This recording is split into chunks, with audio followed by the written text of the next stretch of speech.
Welcome back to the Caribou Data Science channel. Today is November 20th, 2020. Before we get started, I just want to mention a couple things. First of all, there will be a table of contents in the description below, but also, even more important, there will also be a link to buy me a coffee, to my buy me a coffee link. So you go out there, and I would appreciate it if you go out there and click on that link and donate a couple of dollars so I can buy me a cup of coffee today.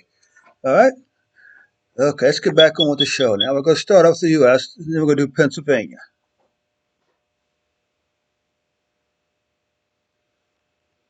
So this is a date when the reporters actually run, not the data, not the data. The data itself is the European Center for Disease Prevention and Control. Uh, their numbers by default are daily numbers, not cumulative numbers. So you can see here, they say we're averaging 38,419 cases per day and 945 deaths. That is up from about 930 a couple of weeks ago, I believe, or 935. The current uh, the current mortality rate is still at 3.09%. This is what's important. This is at 3.09% here.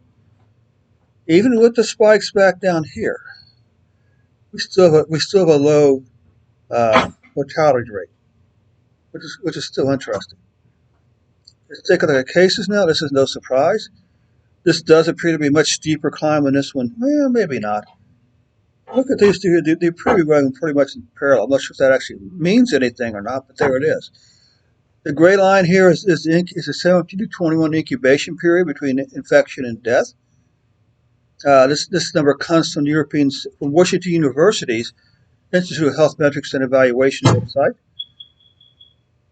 Look at deaths now. Deaths are spiking. This is 1,000, 2,000. This is 1,500. So deaths are spiking above 1,500 for today. You can see a couple of numbers up here even higher. But the average is about 1,500. It hasn't passed this number here yet. Now I wouldn't mention that John Hopkins and New York Times does not have this spike here. I'm not sure what it is. Okay.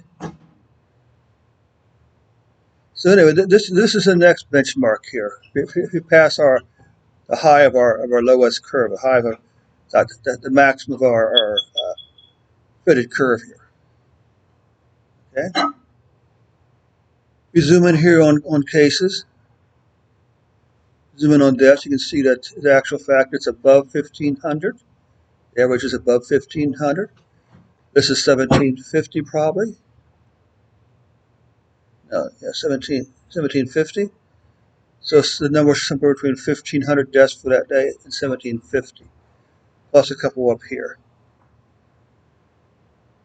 But if we count these here, we have to count this one also. Okay.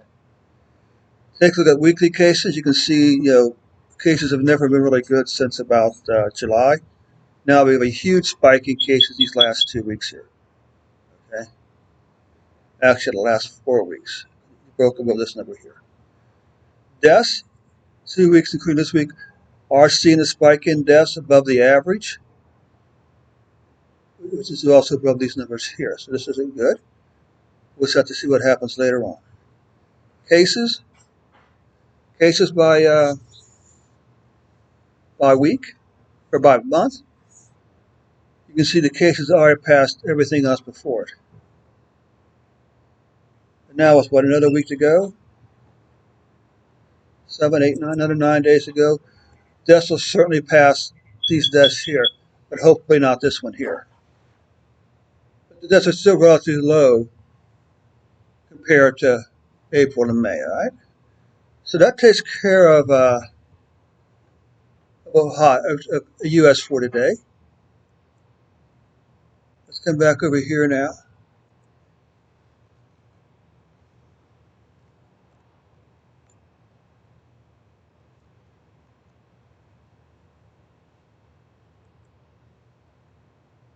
So what happens when a county is turned to purple in Ohio? 2 days ago, 1 hour ago, COVID-19 surge takes toll on Central Ohio school districts in-person learning. Ohio lawmakers passed bill to strip COVID-19 of its power to issue statewide COVID-19 orders.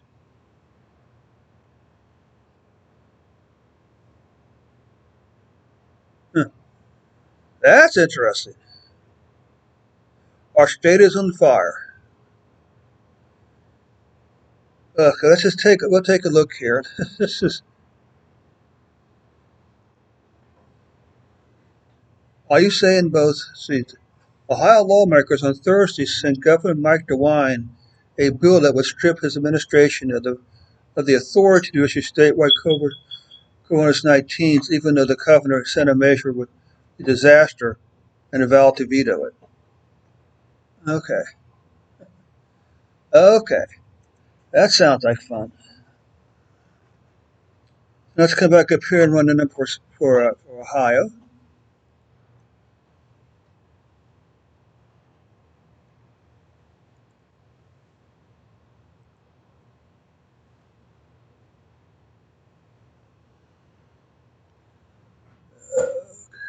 Ohio.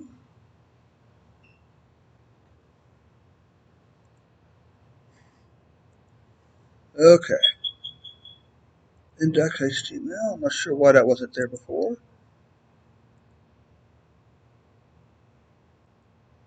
Let's get rid of this.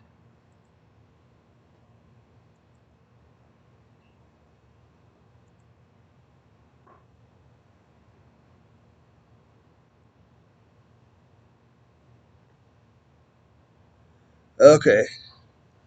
So here we are for Ohio. Let's simply come here.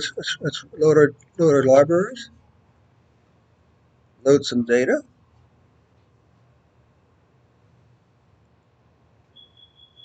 This is mortality rate. You can see mortality rate is here. This line here is 5%. So overall, on average, it's under 5%, I would say.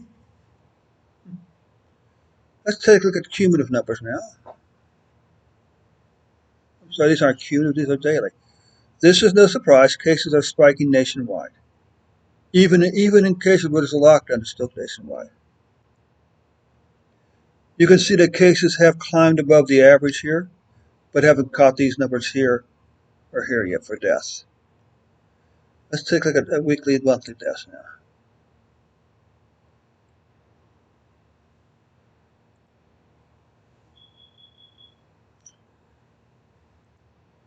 Cases, it's no surprise, are climbing. Deaths are kind of curious. They do seem to be running between, say, 100 and 200 deaths per week. Quite a bit of, with a lot of fluctuation. Okay.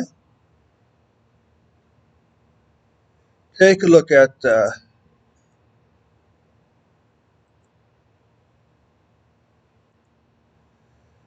monthly cases, monthly deaths. You can see we had a definite spike here in November, with a week to go, much higher than even October's. But deaths are still remaining fairly low, under 600, 800, under 300, 150. The deaths are around 750 per month. Let's take a look at the top five counties. The top five counties with cases during the last 7 days. That's weird, isn't it? No idea how that happened. Let's run it again. Cases. Reckon continues in second place for cases. Now oh, how do we have negative cases during the last 7 days?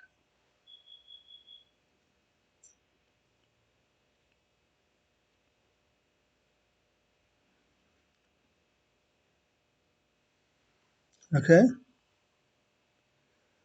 so you can see here, Summit had the most deaths with 6 in the last 7 days, followed by Hamilton that had 4, and Franklin had 2, had 1, and Cuyahoga had -1 deaths. I guess someone was raised from the dead. Okay, so what's the summary here? Let's just run this here then.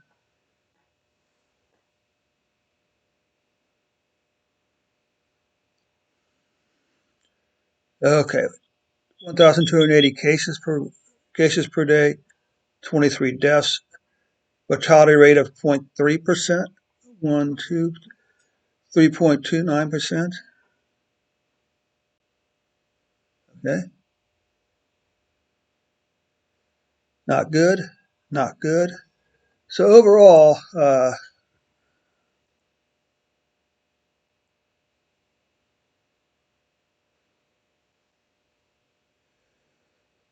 okay, so this concludes the report for